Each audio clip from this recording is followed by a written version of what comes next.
Hello students.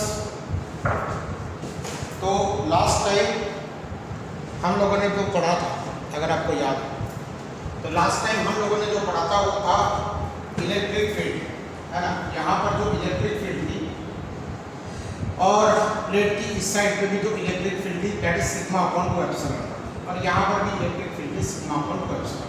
ये वाली हम लोगों ने इलेक्ट्रिक फील्ड के बारे में हम लोगों ने जो है यहाँ पर पढ़ा था। अब अगर मैं यहाँ पर दो प्लेटें रख दी, if I put 2 plates here, suppose this is uniformly charged plate, and here also if I put a uniformly charged plate like this, so यहाँ पर जो इलेक्ट्रिक फील्ड होगी ना, यहाँ पर, तो this will be sigma upon 2 epsilon naught, and here also this is going to be sigma upon 2 epsilon naught. So if you are having two equally charged plates, then here in this region, that is in the middle of these two plates, the total electric field will be equal to 0. कैसे? यहाँ पर ये direction में इतनी electric field होगी, ये direction में इतनी इलेक्ट्रिक फील्ड होगी, they will cancel the effect of each other. But electric field here, due to this plate, that is it cancel plate number 1, ठीक है। तो यहाँ पर आपके पास होगा सिग्मा अपॉन 2 एप्सिलॉन नॉट, और यहाँ पर भी आपके पास होगा sigma upon 2 epsilon nought. So here in this region there will be addition of the electric field, but if you take this side and this side also, there will be addition of the electric field. This is electric field due to this plate, and these are the electric field due to these plates. So these are nothing but addition of the electric field. But what will happen if you take a positively charged plate here and this is negatively charged plate? Suppose you are taking positively charged plate here and negatively charged plate here. So your electric field due to this positive charge will be equal to sigma upon 2 epsilon naught, and here also sigma upon 2 epsilon naught, but this will be in this direction. So there will be addition of these two. Okay. So here the total electric field between these two plates. Oh sorry. यहाँ पर भी negative charge होगा, है ना। तो ये वाला कितना हो जाएगा? ये वाला sigma upon 2 epsilon naught, and here also sigma upon 2 epsilon naught. So total will be equal to 2 sigma upon 2 epsilon naught. So this is going to be sigma upon epsilon naught between these two plates. But what will happen if you take this side? So here the positive electric field will be in this direction, negative electric field will be in this direction. This is sigma upon 2 epsilon naught, this is sigma upon 2 epsilon naught. As the two electric fields are in opposite direction, so there will be cancellation of the two electric fields. So here net electric field will be equal to, you can say, 0. Here also you can have the same logic here, that the electric field due to this positive charge will be in this direction, and electric field due to this negative charge will be in this direction. What is the magnitude of this electric field? It is sigma upon 2 epsilon naught, and here also this sigma upon 2 epsilon naught.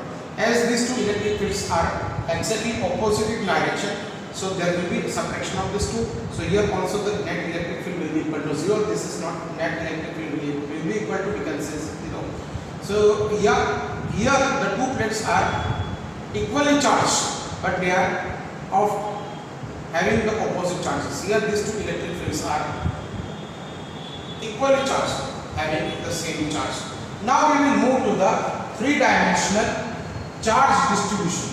Now we will find out, or we will derive an equation for, suppose you may be asked this question, that derive an equation of electric field due to uniformly charged spherical shell.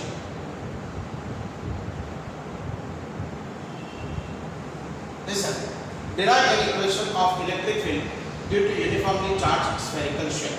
See here what we are given, spherical shell. Okay, so spherical shell will have hollow part between the inside the shell. portion. So this is going to be the spherical shell of radius, we can say r. So let us say here radius of the spherical shell is r, and here on the shell you can say that positive charges are distributed on the shell. Okay, so here we can say that the sphere, we can write like this, that as shown in the figure,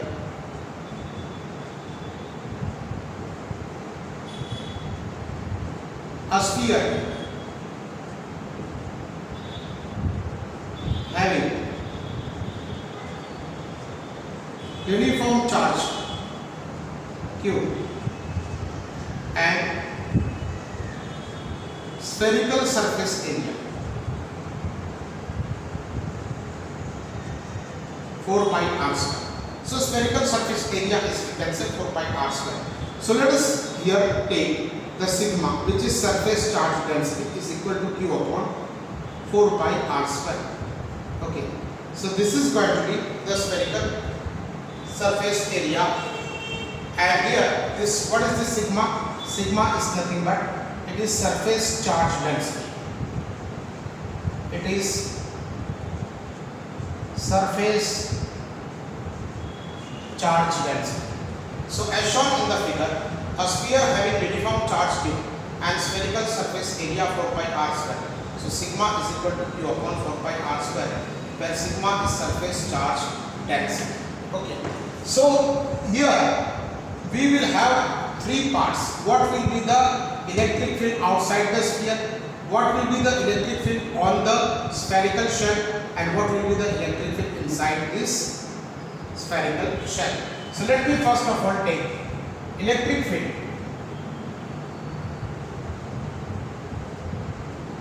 Inside the spherical shell. So let me first of all take that what will be the electric field inside the spherical shell. As logically we can say that the sphere are having distribution of uniform charge or uniformly charged distribution. So electric field due to this positive charge will be in this direction, and electric field will be in this direction here also. So all the electric field will get, all the electric field lines will get cancelled because of the effect of the other electric field lines. So logically it is said that inside the spherical shell there is no electric field. But let me prove it. Okay, so suppose this is going to be your spherical shell of radius r. This is spherical shell of radius r, and if I take a Gaussian surface of radius r, what is this? This is nothing but this is a Gaussian surface of radius r. Gaussian surface of radius r. Okay, so according to the Gauss law, E bar dot ds bar or E bar dot dA bar is equal to Q upon epsilon naught. Okay, so we can say E bar dot dA bar is equal to Q upon epsilon naught. What is this Q? Q is nothing but the charge inside the Gaussian surface. What is this Q? Q is nothing but it is charge inside the Gaussian surface. Inside the Gaussian surface. What I did here? See, electric field due to uniformly charged spherical shell. What I did here? I simply want to find out the spherical electric field inside the spherical shell. So for that, what I will do here? I will take a small Gaussian surface like this of radius r. है ना? ये radius जो r है ना, it is less than r. है ना? This r is less than r. So यहाँ पर अगर आप देखोगे, so E bar dot dA bar is equal to Q upon epsilon naught. Now what is electric charge inside the Gaussian surface? It is 0. So we can say E bar dot dA bar is equal to 0 upon epsilon naught. So we can say integration of E bar dot dA bar is equal to, we can say, 0. So obviously we can say E dA cos 0, you can say integration of EDA cos 0 is equal to 0. So further calculation will give us that is E into integration of dA cos 0 is 1 is equal to 0, but integration of dA है ना, ये 0 नहीं हो सकता. Why? This will never be 0. क्यों ये 0 नहीं हो सकता? क्योंकि ये पूरा के पूरा जो है आपके पास ये वाला जो गॉसियन सरफेस है ना, इसका सरफेस एरिया होगा. So this is going to be 4 pi r square. So this is not going to be 0. So what we are left with? We are left with that electric field inside the spherical shell will be equal to, we can say, 0. So electric field inside the spherical shell will be always be equal to, we can say, 0. So this is how we can easily find out the electric field inside the spherical shell. Okay, so write it down. इसका आप video को post कर लीजिए, video को post करके फिर बाद में इसकी अपलोड बनाइए.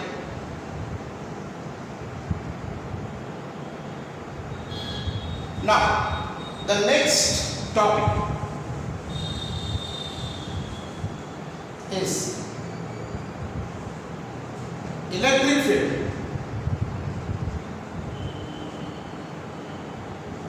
outside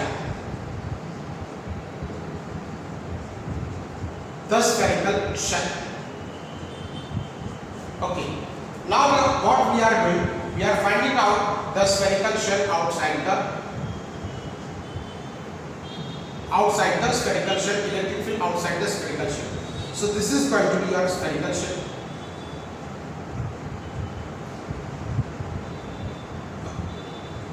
यहाँ पर आपके पास इसकी रेडियस है r,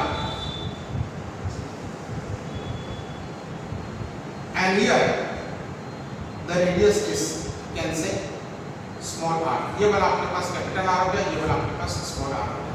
So we can say ये वाली आपके पास क्या होगी? This is going to be, we can say, Gaussian surface.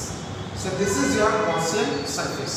So what I did here, I simply drew a Gaussian surface outside the spherical shell.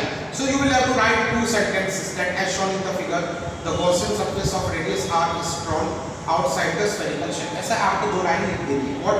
कैसे लिखनी है? The spherical shell is drawn outside the Gaussian surface is drawn outside the spherical shell, है ना, of radius r. चलिए, अब अगर हम इसकी बात करेंगे, so integration of E bar dot dA bar is equal to, we can say, q upon epsilon naught. So this is going to be,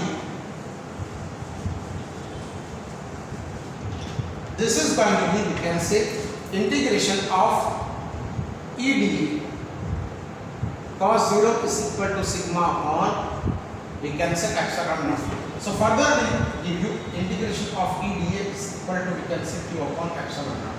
So E और यहाँ पर आपके पास P है, is equal to आपके पास क्या हो जाएगा? q upon epsilon naught. So ये वाला हो जाएगा E into 4 pi r square is equal to, we can say, q upon epsilon naught. Okay, so this will give you E is equal to q upon epsilon naught into, we can say, 4 pi r square. So E is equal to, we can say, 1 upon 4 pi epsilon naught into, we can say, q upon r square. But 1 upon 4 pi epsilon naught is will be giving you k. So it is going to be, we can say, kq upon r square. So we can say electric field here will be equal to kq upon r square, where E is the electric field. But if you want to write out it in the form of vector quantity, so it is going to be kq upon r square into, we can say, unit vector r, where r is the unit vector in the direction of E bar. In the direction of E bar. So this is how we can easily find out the electric field outside the spherical shell. So this is how we can easily find out the electric field outside the spherical shell, which comes out to be, we can say, kq upon r square. So ये वाला आपके पास जो हो गया unit vector in the direction of, we can say, E bar. Okay. So ये वाला आपके पास जो हो गया electric field outside the spherical shell. But what will be the electric field? इसकी नोट बनाइए, वीडियो को पोस्ट कर लीजिए, इसकी नोट बनाइए. और थर्ड वाला what will be electric field on the spherical shell. अब ऑन द स्फेरिकल शेल मतलब आपको ये गॉसियन सरफेस एग्जैक्टली ये स्फेरिकल शेल पे ही बनानी होगी या उससे थोड़ी सी बड़ी, है ना। Slightly the radius of this R slightly less slightly more than capital R. तो ये वाला कितना हो जाएगा EDA cos, ये वाला आपके पास हो जाएगा। या अब ये गॉसियन सरफेस जो है ना आपके पास यहाँ से हट के ये गॉसियन सरफेस का आ जाएगी एग्जैक्टली ये स्फेरिकल शेल को आप E बार और E bar is equal to Q upon epsilon not. So EDA cos 0 is equal to we can say Q upon epsilon not. So EDA ये वाला हो जाएगा आपके पास 4 पाई r स्क्वायर, है ना, और ये वाला हो जाएगा 4 पाई r स्क्वायर। सो ये वाला हो जाएगा Q upon we can say r square. So ये वाला हो जाएगा आपके पास Q अपॉन r स्क्वायर और ये वाला भी आपके पास हो जाएगा r square into unit vector we can say r। तो ये वाला आपके पास क्या हो जाएगा, यहाँ पर जो इक्वेशन हो जाएगा वो इक्वेशन हो जाएगा electric field on the spherical shell.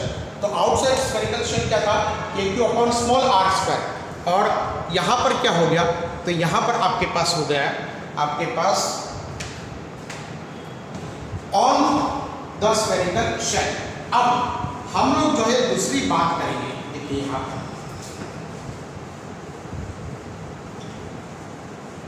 कि अगर आपको ग्राफ पूछा जाए of electric field versus distance from the centre, so let us say this is r1, तो यहां से यहां तक electric field inside the spherical shell वो तो जीरो रहेगी, लेकिन यहां से यहां तक जीरो रहेगी। फिर r पे मैक्सिमम हो जाएगी, इलेक्ट्रिक फील्ड r पे मैक्सिमम हो जाएगी, और फिर जैसे जैसे डिस्टेंस बढ़ेगा वैसे वैसे जो है इलेक्ट्रिक फील्ड आपके पास रिड्यूस हो जाएगी।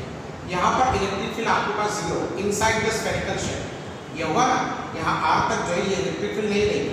फिर जैसे r का आया इलेक्ट्रिक फील्ड आपके पास मैक्सिमम होगी, और यहाँ पर electric field is directly proportional to 1/r²। So ये वाला आपके पास ग्राफिकल सेक्शन हो गया या ग्राफिकल पोर्शन हो गया। इस तरह से इलेक्ट्रिक फील्ड आपकी वेरी करेगी। जो लोग मैथमेटिक्स में इसको समझना चाहते हैं ये ग्राफ से आराम से समझ सकते हैं, ठीक है ना। Now the next topic what we are going to learn is electric field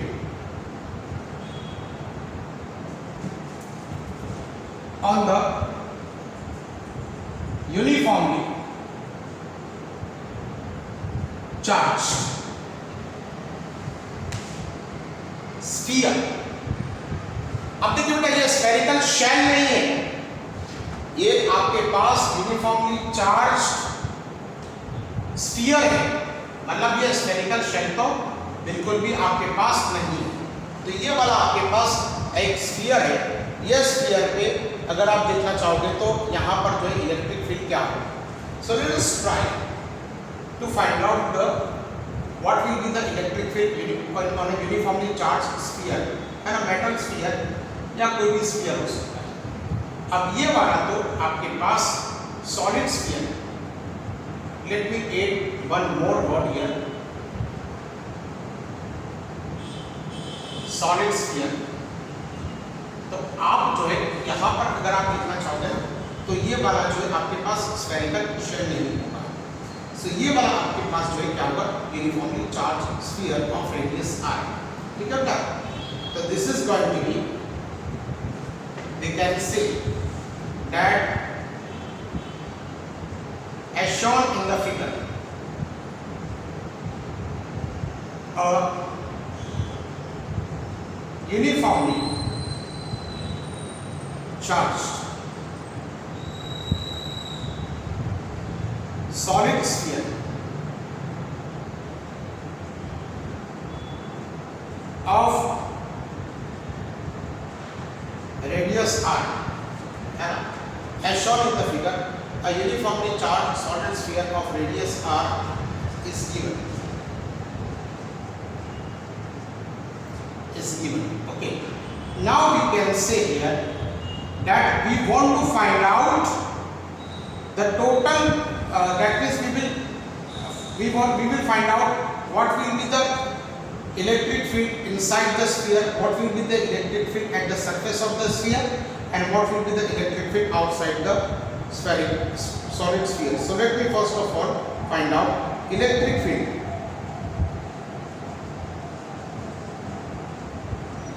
Inside the sphere. तो चलिए यहाँ पर ये आपके पास सॉलिड स्फीयर है जो यूनिफॉर्मली चार्ज है, ये वाला सारा का सारा आपके पास यूनिफॉर्मली चार्ज स्फीयर है। अब इसमें हम लोग एक छोटा सा स्फीयर लेते हैं जिसकी रेडियस r है। So if a small sphere of radius r is taken, है ना। अब यहाँ पर क्या हो जाएगा, तो ये r जो है ना it is less than r, ठीक है, ये r जो है less than we can say r। अब हम लोग इसको ऐसे करेंगे, देखिए कि यहाँ पर ये छोटे वाले जो स्फीयर है ना, ये छोटे वाले स्फीयर में चार्ज कितना होगा। So charge in the sphere of radius r is suppose q dash, है ना।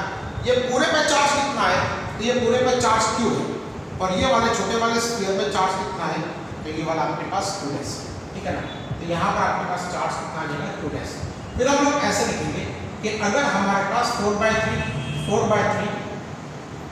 पाई r क्यूब जितना वॉल्यूम होता तो हमारे पास चार्ज q होता, लेकिन हमारे पास जो छोटा सा स्फीयर है ना इसका वॉल्यूम तो 4/3 पाई r क्यूब है, तो उस पर चार्ज कितना होगा। सो उस पर चार्ज को हम लोग q डैश मानते हैं। ये दोनों का multiplication 4/3 pi r cube q upon 4/3 pi r cube. So we can say q dash is equal to, we can say r cube upon r cube into we can say q। So ये वाला q dash कितना हो जाएगा, so q dash is equal to r cube by r cube into we can say q। इतना charge जो है हमारे पास छोटे वाले स्फीयर में हो जाएगा, अंडरस्टूड। तो आप एक काम कीजिए, इसकी नोट बनाइए, वीडियो को पॉज कर लीजिए, इसकी नोट बनाइए बेटा, बना ली, मिटा दो।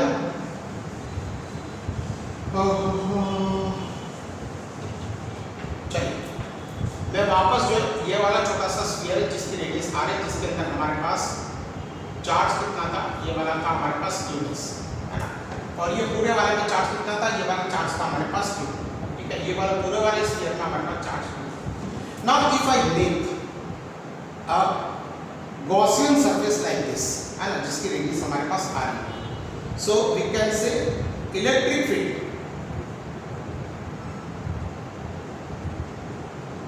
at a distance r from the center is integration of E bar dot dA bar is equal to q dash upon epsilon naught, है ना।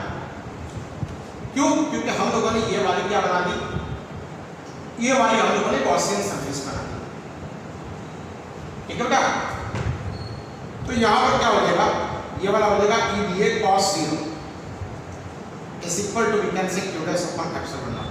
सो E into integration of dA cos 0 तो वही होगा, और ये वाला हमारे पास q dash upon epsilon naught। सो ये E और ये dA कितना हो जाएगा 4 पाई r स्क्वायर। ये सरफेस एरिया है बेटा, वॉल्यूम नहीं है, वहां पर वॉल्यूम था, यहाँ पर सरफेस एरिया है। E वाला हो जाएगा q dash upon we can say epsilon naught। So further calculation will give us, ये वाला आपके पास हो जाएगा E is equal to q dash upon 4 pi r square into we can say epsilon naught, है ना। ये 4 पाई r स्क्वायर को मैं उधर लेके गया, तो ये वाला कितना हो जाएगा E इज इक्वल टू, ये वाला कितना हो जाएगा r cube by r cube. So ये r cube by r cube into q, in place of q dash what I had written r cube by r cube into we can say q, और यहाँ पर 4 pi r square epsilon not. So E is equal to आपके पास कितना हो जाएगा r cube, कितना हो जाएगा r cube upon 4 pi epsilon naught into we can say r cube. So 1 upon 4 pi epsilon not, ये वाला आपके पास कितना हो जाएगा k, है ना बेटा, ये वाला हो जाएगा k, 1 upon 4 pi epsilon naught कितना हो जाएगा k, और यहाँ पर q into r upon we can say r cube. ये वाला आपके पास इलेक्ट्रिक फील्ड हो जाएगा। And if you want to put this electric field in a vector quantity, so this will be equal to, we can say, kq r upon r cube into, we can say, r cap, where r cap is the unit vector in the direction of, किस direction में होगा, तो ये वाला आपके पास direction में होगा, ई बार की डायरेक्शन में आपके पास r cap होगा। ओके, सो वीडियो को पॉज कर दीजिए, वीडियो को पॉज करके फिर बाद में उसकी आप नोट बनाइए। अब हम लोग सेकंड पॉइंट में जाएंगे।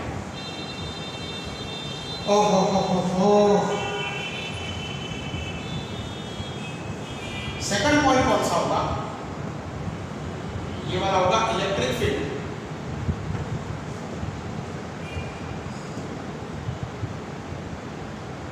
On the surface,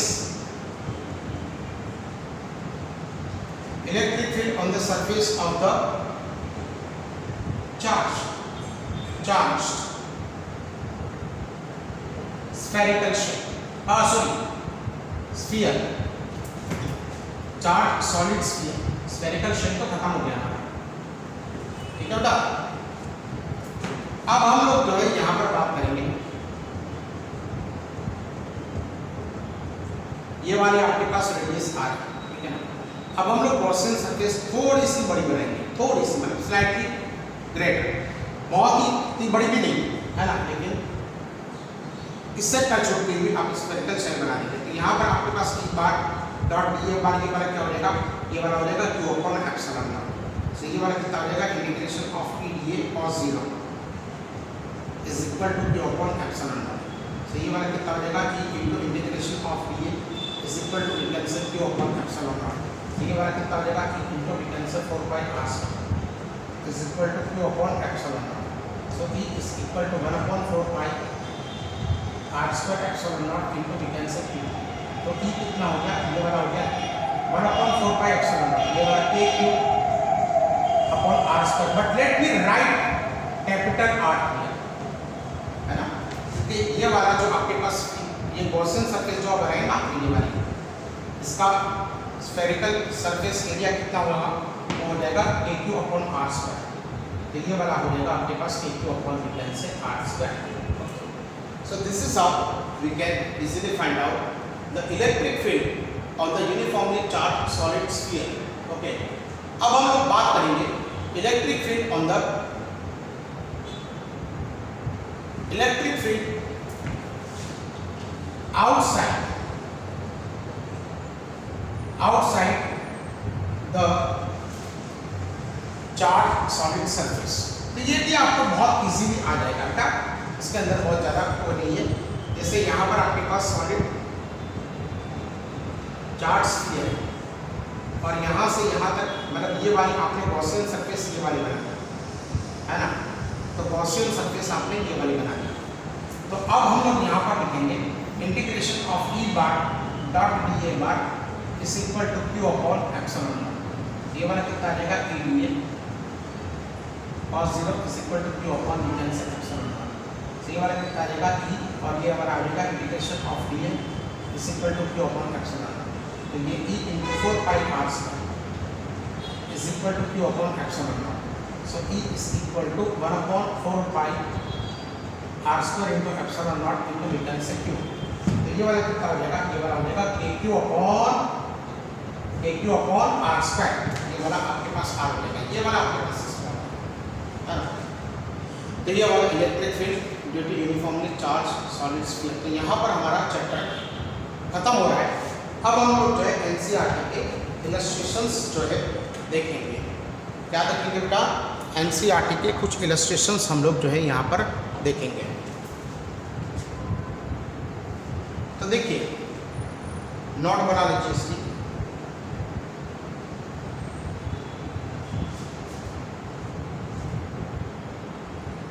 example number 1.1 वो तो हम लोग कर चुके हैं, और इंडक्शन चार्जिंग विदाउट टचिंग है ना, या विदाउट जो है getting into the contact of the sphere, वो हम लोग चार्जिंग ड्यू टू इंडक्शन हम लोग कर चुके हैं। तो एग्जाम्पल नंबर 1.1 हम लोग नहीं कर रहे हैं। ठीक है ना। तो example number 1.1 was already discussed कि यहाँ पर अगर आप देखोगे कि हम लोग चार्जिंग किस तरह से करते हैं, तो charging due to friction, charging due to contact and charging due to induction. तो ये वाला हम लोग एग्जाम्पल नंबर 1.1 हम लोग कर चुके हैं। अब हम लोग बात करेंगे एग्जाम्पल नंबर 1.2।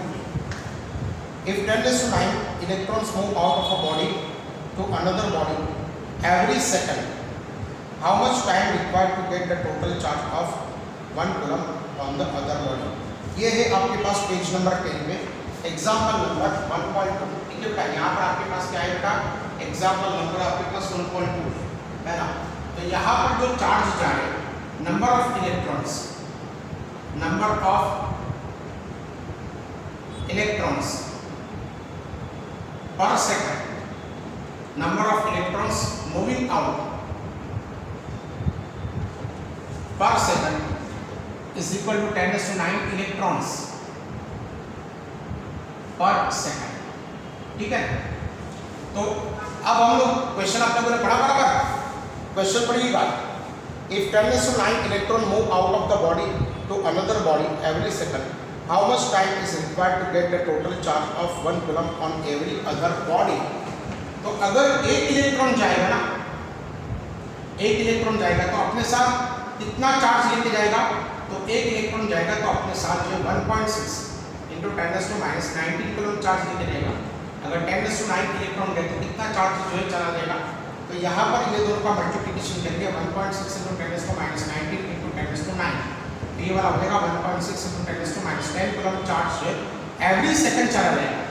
अब 1.6 इंटू 10⁻⁻ कूलम चार्ज गया तो उसको टाइम कितना लगा, तो उसको टाइम लगा 1 सेकंड है ना। टाइम कितना लगा, 1 सेकंड लगा ना बेटा। तो अब ये 1 कूलम चार्ज गया तो कितना सेकंड टाइम लगेगा, तो ये वाला हो जाएगा 1 इंटू 1 डिवाइडेड बाय 1.6 इंटू 10⁻⁻। तो अगर आप ये कैलकुलेशन करोगे ना तो ये वाला आपके पास आ जाएगा 6.25 इंटू 10⁹ सेकंड, 10⁹ सेकंड। इतना टाइम लगेगा। फिर आप इसको जो है मिनट में भी कन्वर्ट कर सकते हो, आवर में भी, डेज में भी और ईयर में भी कन्वर्ट कर सकते हो, लेकिन मैं सेकंड में ही टाइम रखूंगा। तो ये वाला हो जाएगा मेरे पास 6.25 इंटू 10⁹ सेकंड। ये वाला जो है हमारे पास इतना आ जाएगा। तो ये वाला अगर आप ईयर्स में कन्वर्ट करोगे ना तो आपकी टेक्स्ट बुक में दिया हुआ है लगभग 200 ईयर्स है ना। अप्रॉक्सीमेटली ये टाइम जो होता है वो होता है 200 ईयर्स। इतने टाइम में 1 कूलम जो है चार्ज जाएगा। ठीक है, फिर उसके बाद जो है हम लोग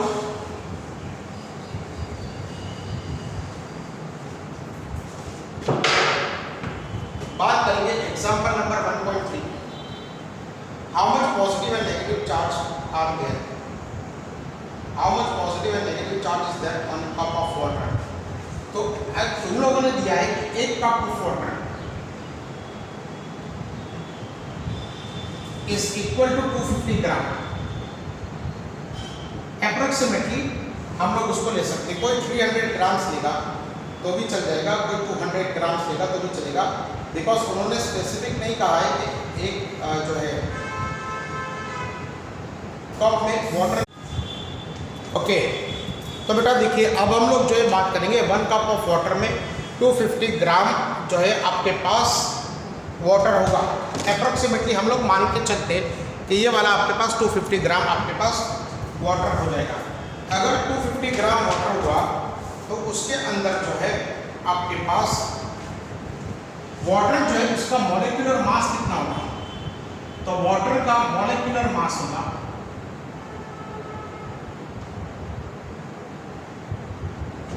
ये वाला होगा आपके पास 18 ग्राम है ना बेटा। तो 1 मोल वाटर का मास होगा आपके पास जो है टोटल आपके पास 18 ग्राम। ठीक है, अब यहाँ पर नंबर ऑफ मोल्स कितने होंगे, सो यहाँ पर हम लोग नंबर ऑफ मोल्स गिनेंगे। तो 18 ग्राम में 1 मोल, तो 250 ग्राम में कितने मोल, तो ये वाला हो जाएगा 1 इंटू 250, ये वाला हो जाएगा 1 इंटू 250 डिवाइडेड बाय रीजन से 18। तो अगर ये वाला अगर आप कैलकुलेट करोगे so it will be equal to आपके पास 250 डिवाइडेड बाय 18। तो ये वाला आपके पास जो भी मोल आते वो आपको यहाँ पर लिखना है, ठीक है बेटा।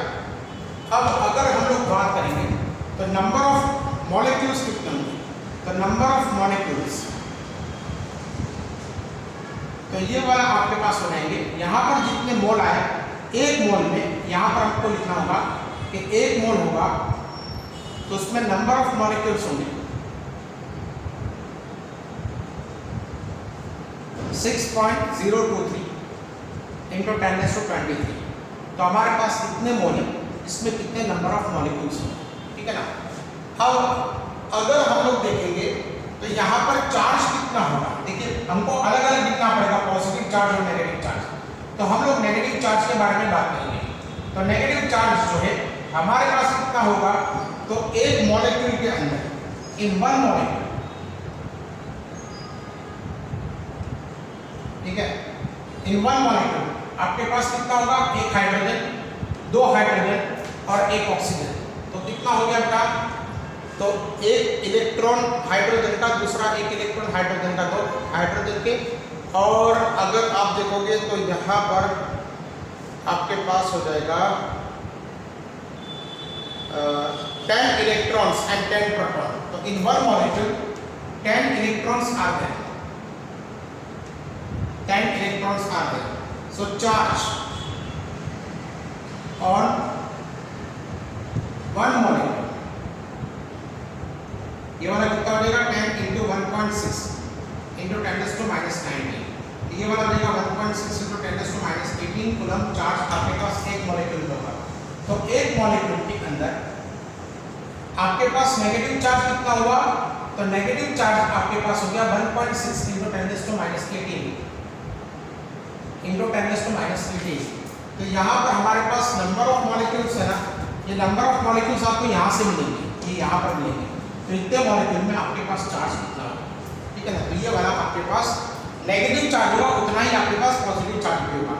देखिए एक कप ऑफ वाटर में हम लोग मान के चलते 250 ग्राम आपके पास वाटर है ना। तो वाटर का मॉलिक्यूलर मास कितना होगा, 18 ग्राम। तो अगर 18 ग्राम जो है हम लोग वाटर लेंगे तो उसका एक मोल होगा। तो 250 ग्राम में कितने मोल्स होंगे, तो नंबर ऑफ मोल्स मिलेंगे। एक मोल के अंदर हमारे पास कितने एटम, एवोगैड्रो नंबर। तो हमारे पास जो इतने मोल है इसमें कितने नंबर ऑफ एटम्स, तो यहाँ पर हमको नंबर ऑफ एटम्स मिलेंगे। फिर एक मॉलिक्यूल के अंदर हमारे पास 10 इलेक्ट्रॉन होंगे, 2 हाइड्रोजन के इलेक्ट्रॉन और 8 ऑक्सीजन के इलेक्ट्रॉन। तो ये वाले, तो चार्ज इन वन मॉलिक्यूल कितना होगा, 10 इंटू 1.6 इंटू 10⁻⁹। तो ये वाला आपके पास होगा वन मॉलिक्यूल के अंदर कितना चार्ज, तो आपके पास कितने मॉलिक्यूल्स, ये कहाँ से लाए, ये वाला मॉलिक्यूल होंगे तो चार्ज कितना होगा। तो ये वाला कैलकुलेशन आपको यहाँ पर करना होगा। Okay, so this is going to be we can say आपके पास 1.3 हो गया, ठीक है बेटा। तो आज हम लोग इतना ही रखते हैं, बाकी का हम लोग नेक्स्ट लेक्चर में देखेंगे।